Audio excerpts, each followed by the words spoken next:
Yeah. 2 months back, we had a visit in our university. We had a visit in old age homes, and we have 3, 4 old age home just 10 kilometers to GD Goenka University, and we have visited 2 homes. We got the opportunity to visit 2 old age homes, and the people, the geriatric population who are residing there, few were very happy, few were very upset.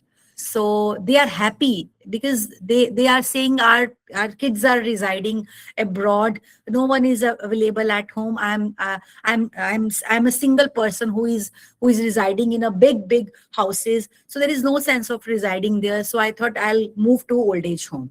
Now few couples were also there. Couples were very much disturbed.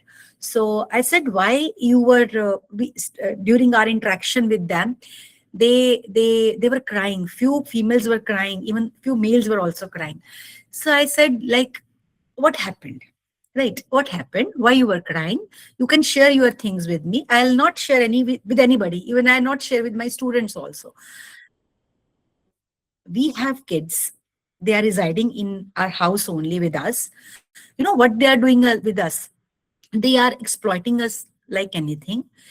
They ask us to share your pin with us, so that we can take out your that money, that pension money from your bank. Why you want pension money? You don't require anything. You are residing with us. We are giving you 2 rotis, 2 roti in the morning, 2 roti in the lunch, 2 roti in the dinner. What else you want? You go and chit and chat with your this peer group. Go to this nearby park. Go and interact with the people. Where you want to go? No need to go anywhere. You don't want any money. If you want any money, you ask us. You want 10 rupees to have ice cream? We'll give you 10 rupees. You ask. You will give you 1,000 rupees per month. Within 1,000 rupees, you have to whatever you want to buy, you have to buy within that 1,000 rupees only. That's it. Or what else you want? We will not give you more than 1,000 rupees. What is your why you want money? So a lot of things they have shared with me. Ma'am, this is our pension. Beta, this is our pension. We have spent a lot of hours. We have spent a lot of years. We have worked in the government sector, and this is our money. Why they are taking our money? Why they are spending our money on their kids? We never say no for anything, but they are doing injustice with us. They are not giving us food properly. They are not giving us medicines properly. They are not giving us even fruit. They are not. We are also human beings. We want to have ice cream. We want to have fruits, but they are saying no. And when our daughter-in-laws, they are going for jobs and all, what they are doing, they locked fridge also, so that we can't take anything from the refrigerator. So I can't tell you the stories they have shared. It was very shocking for me. So if you are harassing the elderly population, if you are harassing the geriatric population, that is also elder abuse, my dear friends. Now, if we talk about workplace violence, yes, if I saw some people, they bully their co-workers. They are doing they try to create a negative image about their co-workers, right? They are harassing their co-workers. So this is what? This is workplace violence only, right? So all these things comes under violence only. Now, what is your role? You plays a very important role if you come across these type of cases. Now, the most important thing, the assessment of victims. When we talk about the assessment of victims, my dear friends, assessment of victim means you have to follow, you know what you have to follow? You have to follow the trauma-centered approach. Yeah, you know what is trauma approach? Trauma appropriate approach. Now, what is trauma appropriate approach? Trauma appropriate approach means you have to move your mindset from what's wrong with you to what happened to you, right? And make sure when you will go for the assessment, you have to take consent from the victim. Without consent, you are not allowed to take even a single history, even a single word from the individual. You have to take consent from the victim, then only you have to do the assessment, right? What has happened? right? Why you are here? Are you somebody, a company with you also here? Now, what is why the lights are off? What happened here? Right? Where are you working? Where are you residing? Is this your home? Right? You have to collect each and every history from the individual. Then move from history to physical assessment. Do complete head and toe assessment of the individual. Is there any bruises? Is there any the sign which you feel it's very awkward on the victim's body, right? So make sure you have to do complete assessment of the individuals. Second thing, of the victim. Second thing, if the victim required immediate medical attention, immediately transfer the person to the medical uh, uh, hospital, or I can say that immediately transfer the person to nearby hospital, right? Another thing which is very much important, move the person to the safer place. If you feel the area is not safe for the person, for the victim, immediately move the person from that place to the safer place, which is near to that particular room only, or near to that whatever the area is, park only, right? Make sure the victim is in safer area. And if you have medical kit, make sure you should have medical kit immediately. If first aid can be provided, then and there only. And if so many attention is required, then immediately transfer the person to the super specialty hospital or nearby hospital, and accompany the person there also, right? Another thing, evidence collection and preservation.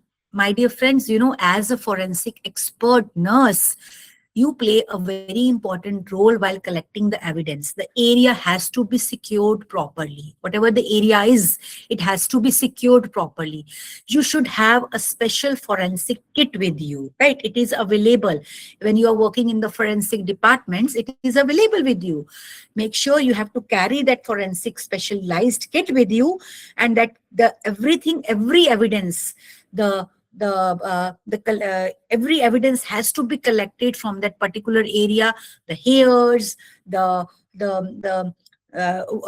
anything which is available in that particular area, everything has to be collected and has to be packed and sealed properly in the kits which is available in that particular special kit, forensic kit, right? Then legal responsibility.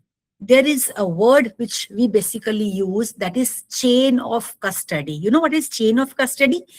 Chain of custody means starting from collecting the evidence, packing the evidence, seal the evidence, secure it in a proper bag, secure it in a proper kit, right? Then move on to the labs, known as chain of custody. So everything has to be maintained in a proper way, so that whenever you go and hand over the things to the legal team, whenever you go and hand over the things to the police, to the advocate, and you are going to present the things in the court, it should be preserved in a proper way, right? So this is your responsibility as a legal advisor or as an advisor, that everything has to be secured properly and everything has to be handled to a legal team in a proper way, so that they can do justice for the victim, right? Victim advocacy, I have already shared with you. Victim is disturbed. He or she is shocked. What has happened to me? What can I do further? What happens to my life? Lot of things comes in patient's mind, in victim's mind. Console the person, counsel the person. If you feel some psychologist is also required, call the psychologist, schedule some session for the victim, so that you can help the person to come up with that particular trauma, right? Documentation, this is very much important. Without documentation, your work will be zero. If someone is taking evidence from you also, take initials from the person, that this person is, I'm handing over this all these evidences to this person, right? So documentation is very much important. Everything has to be documented properly in a register, right? In that particular forensic kit, one register is also available for documentation. So that register has to be used by the this experts. Now, this is all about your role. Now, what is the process of violence cases, or what is the process of sexual cases? The process remains same in both the things. Now, please try to understand this process. This is very important. Initial contact. Initial contact means the first time you are in contact with the person. Make the patient comfortable. Shift the person to a safer place, right? Before starting anything, establish a rapport with the person. I'm with you. Don't worry. I'm here with you, right? No one is here will harm you. I'm here with you. I'll provide a safe place to you. Please feel safe with me, right? You want to have water, I'll give you water, right? So try to console the person and make sure, right? I'm not going to share anything with anybody. I'll make sure that uh, make the I'll make sure that nobody will discuss your case with anybody, right? I'll make I'll um, safe. I'll keep your information safe with me. Whatever the information you share with me, everything is with me only. I'm not going to share with anybody, right? So maintain confidentiality, and for that you have to take consent from the individual, from the victim. Now, after taking consent, once you make rapport with the individual, once you have shifted the person to the safer place, try to collect the history from the person. Are you working? Where are you working? Why you are here? What happened to you? What happened to you? Is this your house, or is this your relative's house? If violence happens at home, that's why I'm saying, is this house or is this relative's house, right? Or is this your workplace? So try to collect each and every history from the individual, from the victim. Then after taking history, do physical examination, from head to toe examination. If persons require medical management, immediately provide medical management to the person, and make sure that if any emergency treatment is required, immediately shift the person for the emergency treatment, right? Then document everything, whatever the things has been shared by the victim to you.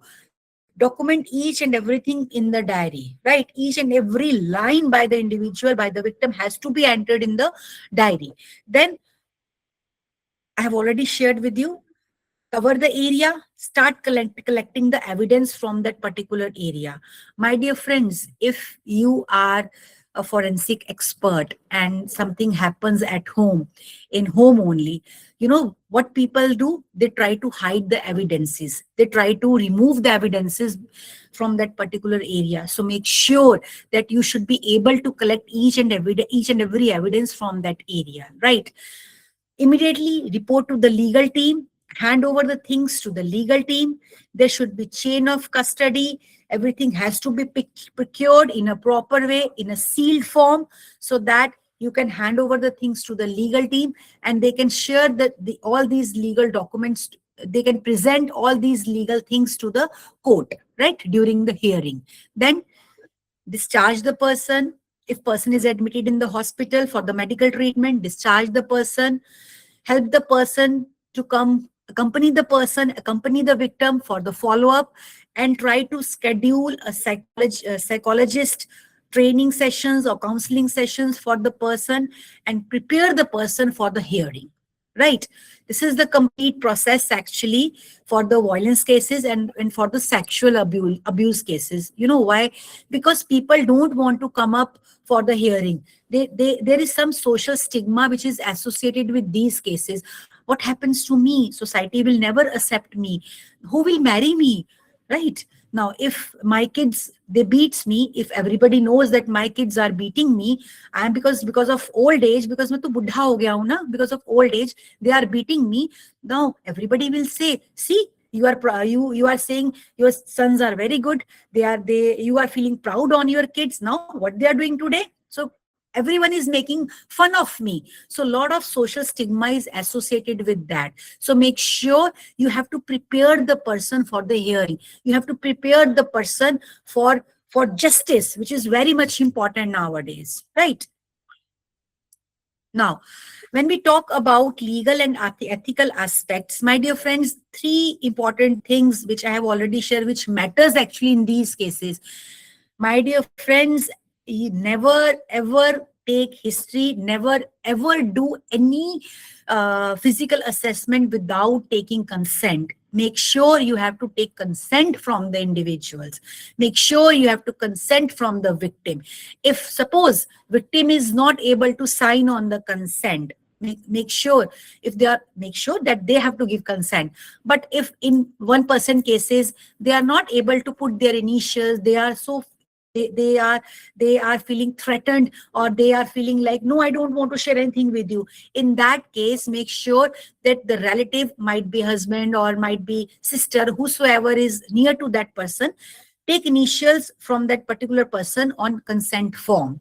And make sure confidentiality has to be maintained, right? Never share any information with the public. Here I would like to share one example with you. In 2012, when Nirbhaya Kand happened, I think everyone is aware about that. Nirbhaya Kand happens. The child, that girl who is admitted in the Safdarjung hospital, no one is allowed to enter in that premises. No one is allowed. There is dedicated team of nurses. There is dedicated team of doctors who is taking care of that victim, or who is taking care of that girl. So that is what, that is confidentiality. No one else is allowed to enter in that particular premises also, right? So confidentiality has to be maintained. If you are able to maintain the confidentiality, then only person will share each and every information with you, right? And legal reporting, which is very much important. Without that, your recordings, your history, your consent is zero. So make sure you have to share each and everything with the police. You have to share each and everything with the advocates. Now, challenges. My dear friends, it's very easy to say, like, do this, do that. But I'm 100%, I think you people are 100% agree with me. There are a lot of challenges. The most important thing, the cases are unreported. No one wants to report. Everyone is having stigma, social stigma. What happens to me? Who will talk to me? No one will talk to me. Nobody talks to me. No, I'll not get job anywhere. Now, what shall I do? So the cases are unreported. So sad. Second thing, lack of specialized training. We don't have forensic nurses in India. We need training for that. We need specialized nurses in forensic sciences also, so that we should have a strong hold in that, right? Ethical dilemma is there. See, uh, one side we are saying we need to maintain the confidentiality. Am I right? Another hand, we are sharing information with advocates also. We are sharing information with policymakers also. We are sharing information with other health team members also. So somehow I can understand who are actually handling things at that point of time. It's a question mark also. Why I am doing that? But still, I need justice for this person. When I was taking care of that lady, she told me, please don't share my information with anybody. But somehow I feel bad also, because I have shared that information with QCI also. I have shared that information with my other health team members also. Not for making fun of that lady. My main aim is that I want to do something for that community. I want to do something for that lady. I want that medical treatment has to be provided then and there only, because she needs medical treatment. I want to save the life of that particular person. That's why I have shared information. But this dilemma is always come across when you come across these type of cases. Now, safety concern for nurses. Yes, nurses, they receive threat calls also. Even I have received threat call also from the head of that particular community. Don't enter in our community. You're not allowed to enter in our community. We'll see you. We'll see you, ma'am. We'll see you. We'll see your family also. We know where are you residing. You are coming by bus daily. You are coming by bus only daily to our community. And why you are coming, we know that. So threat calls, you receive threat calls when you are handling these type of cases. There is lack, sometimes there is lack of coordination also. You know why? Because the legal persons, even, so I'm so sorry I'm saying this, but few doctors also, they don't want, they want credit for everything, and they don't want that you can be a part of that, right? They don't want your interference in their cases. So coordination issues are there also. Even the patients, they are not aware about their rights. They don't know what are their rights. Sometimes they know, but their community, the society doesn't allow them to stand for them, right? That is the reason. And sometimes we have resources constraint. We don't have kits, we don't have forensic kits. How to save the evidence. Now, how to collect the evidence? I don't have anything. What to do? So a lot of resources constraints are also there, my dear friends. Now, come up with forensic nursing in sexual abuse. Somehow they are related with each other only.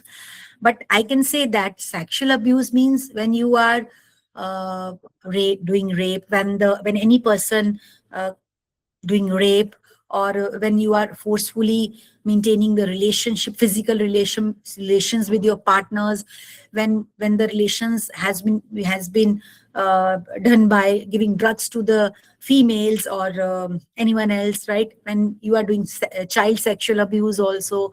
So all these things comes under sexual abuse.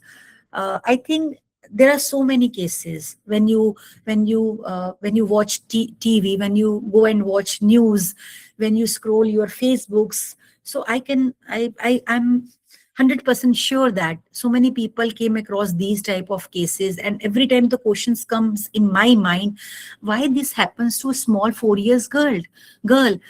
Why, what makes this person to do rape with this 4 year child? Like, that person is mentally sick, or what happens to the community right now? What happens to the society? Why these cases are coming across? So I think the most important thing which matters is the parents, the community has to raise their voice for that, because if they are not able to raise their voice, the cases will be unreported only. So there is need to raise the voice. Now, there are so many evidences which needs to be collect when you came across any sexual abuse cases.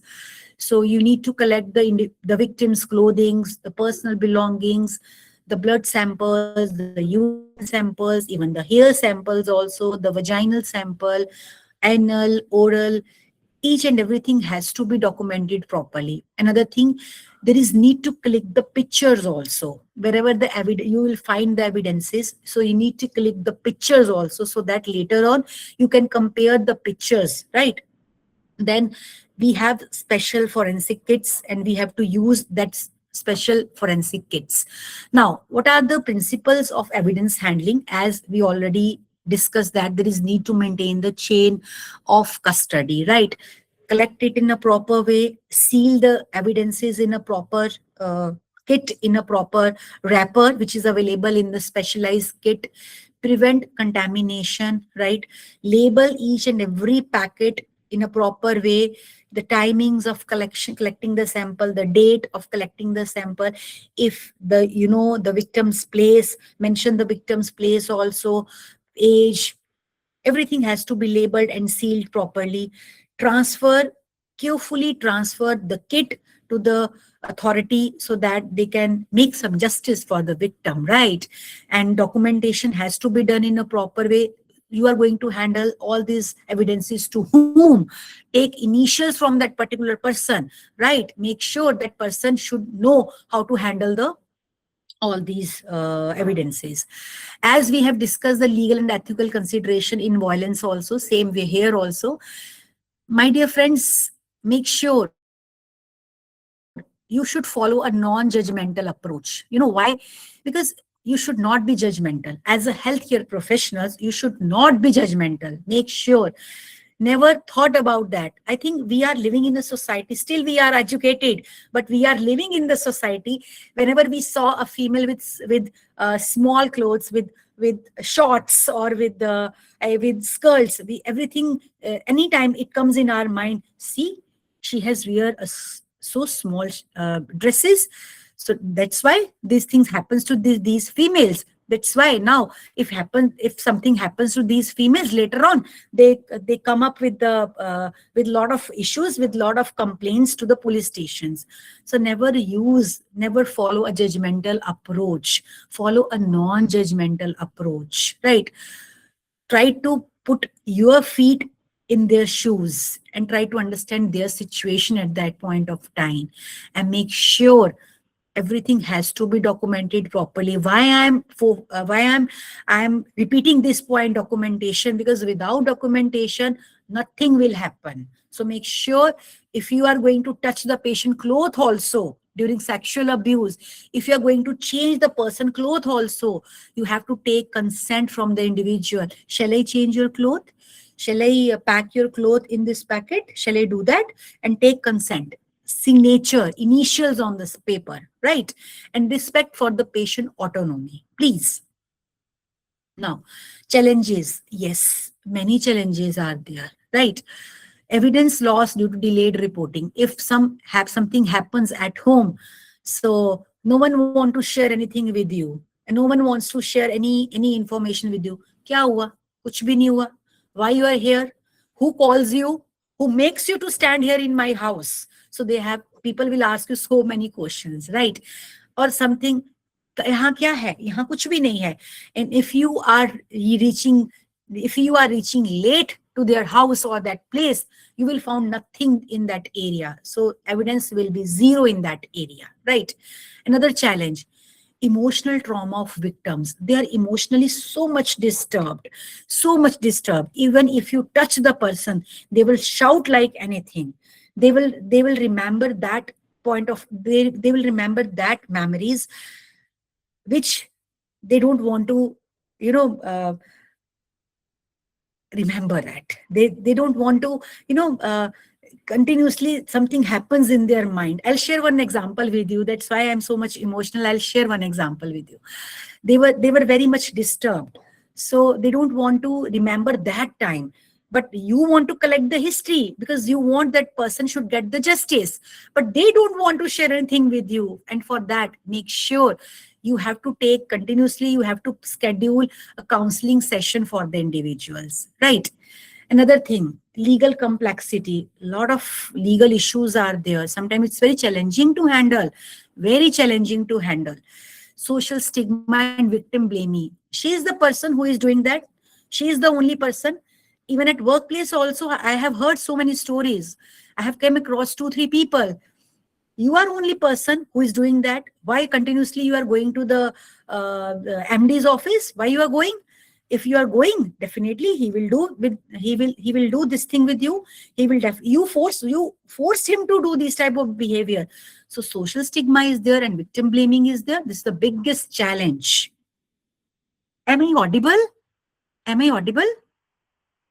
Yes, ma'am. Yes, ma'am. Okay, now come to the prevention. This is the most important thing, and this is my last slide only. This is the major public health concern, and it affects individual across all ages, right, and backgrounds too. And prevention requires so many points. I want to discuss so many points here. Family level prevention. My dear friends, now the scenario has changed, right?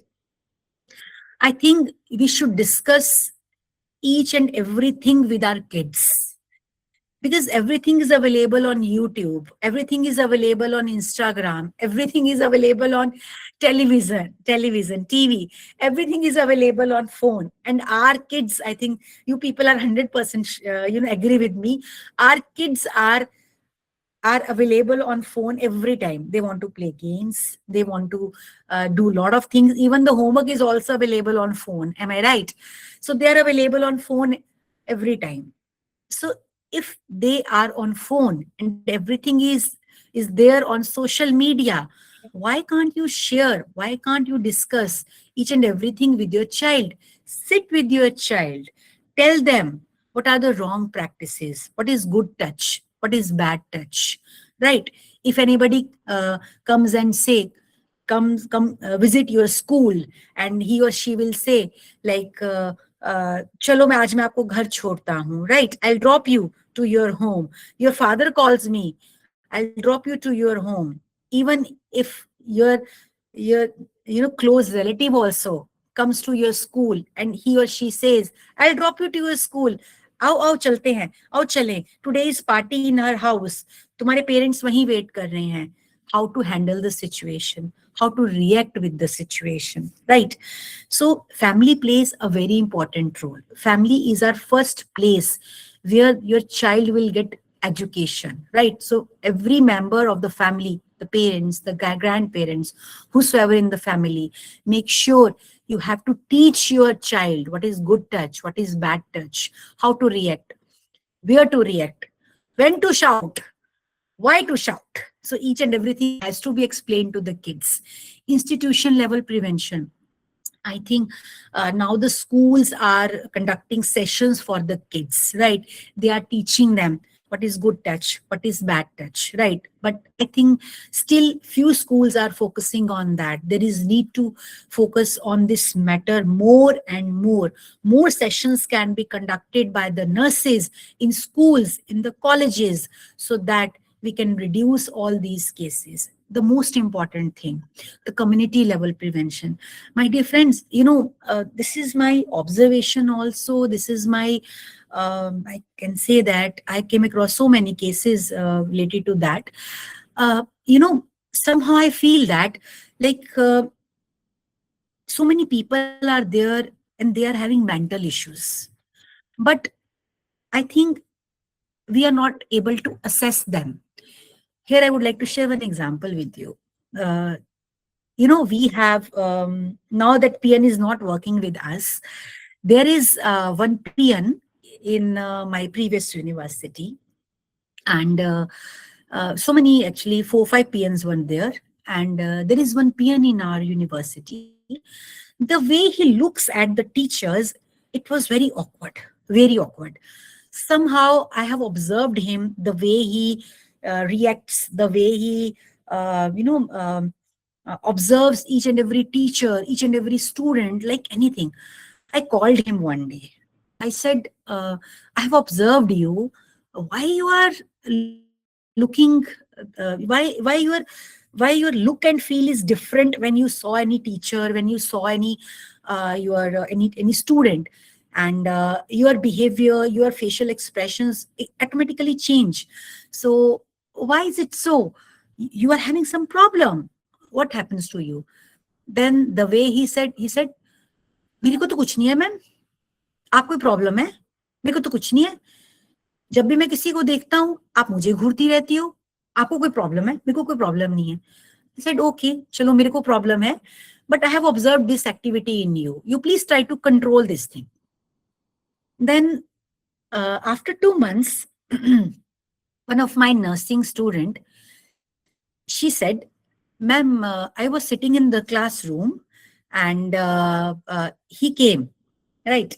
He came and he said, why you are sitting here? Do you have any class? Why you have on the light? You switch on the light. Light is not required in this classroom. And you have windows here. So many natural light is coming here. You switch on the light. Then she said, Bhaiya, Anu ma'am doesn't allow us to sit without light. This is her instruction only. She said, you have to switch on the light, whether it's a natural light. तो मैं light चलाऊंगी. Otherwise, ma'am मेरे को 5,000 का fine लगाएगी. This is written instruction from ma'am side only in our WhatsApp group. No. Who shared this information with you? No, ma'am is saying nothing to you. Switch on the light. She said, ma'am, continuously 15 minutes, he was forcing me to switch on the light, right? Then something happens in my mind. I came out from the room. I said, I'll complain regarding you to Anu ma'am. She came to me and she complains me. I called her. I said, I'll give you a warning this time. I'll throw you out from the organization if you did this type of things. His attitude was natural and common, like, पता नहीं आप क्या बोल रही हो, मैंने तो ऐसा कुछ कहा नहीं किरानी. Then I complained to HR department. Then We had a we have a psychologist there in my previous university. We have scheduled counseling sessions for him. Then we came to know that he's having some issue. He has when he saw some female, whether it is a teacher or it is a student, he has a urge to do some sexual activity with that particular female. He's having some issue. Then we sent her to the psychologist for the treatment. And now he left the he himself left the organization, but still he is under observation by the government officials, because we have complained to the psychologist, and that psychologist from government of office only, and he's taking treatment, he's under counseling sessions only. So I think community plays very important role. So you as a healthcare professionals, make sure that you should know how to observe the unusual activity happens around you. Try to make a social groups. Try to make a try to work in collaboration with the NGOs who work for the child, who work for the sexual abused child, who work for the women's, right? Then only you can do something for the community. Last thing which I can say, that which is very much important, individual approach. As an individual, everybody should know, every male, every female, everybody should know what are my rights, right? If I came across these type of people, if I came across somehow some situation is there, like I am in that particular situation, everybody is around me, now what to do, how to handle the situation. As an individual, you should know each and everything, because anything happens anytime, anywhere. But as a healthcare professional, stand for the community. As a healthcare professional, stand for the patients, who stand for the victims for with this abuses, with sexual abuses, or with any type of abuses. And I'm telling you, my dear friends, if you will take one step for them, they are with you, and they will do anything for you people. You know, I'm from last 2 years, I'm traveling to that community. From once in a week, I usually travel to that community. I'll sit with them. I had a tea with them. No one would like to have a tea with these people, with these poor people. I'll make sure that I'll sit with these females. I'll try to chat with them. They share each and everything with me. Now the males of that particular community is feeling afraid from me कि ये हमारी wife तो सारी चीजें दीदी को बता देती है और दीदी पता नहीं क्या कर देगी. So दीदी तो पुलिस को भी बुला के ले आती है. So 50% conditions are, this is according to me, that 50% condition of that particular community is now better, but still we are working on that. So forensic nursing, I can say that it is vital in bridging the healthcare and legal system and ensuring compassionate care for the victims while supporting the justice. And strengthening training system is a key to addressing violence and sexual abuse effectively. My dear friends, there is a need to have a nurses in the forensic sciences, and I think we should build a department, a separate department for the forensic nurses, so that we can able to handle these cases, because we never know who is doing what, but we know ourselves. I know Dr. Anu, I know me, what I can do for these people. So as an individual, everybody has to do something for these people so that they can get justice here. Thank you so much for this, for giving me opportunity. Anyone would like to ask anything? So platform is open for discussion.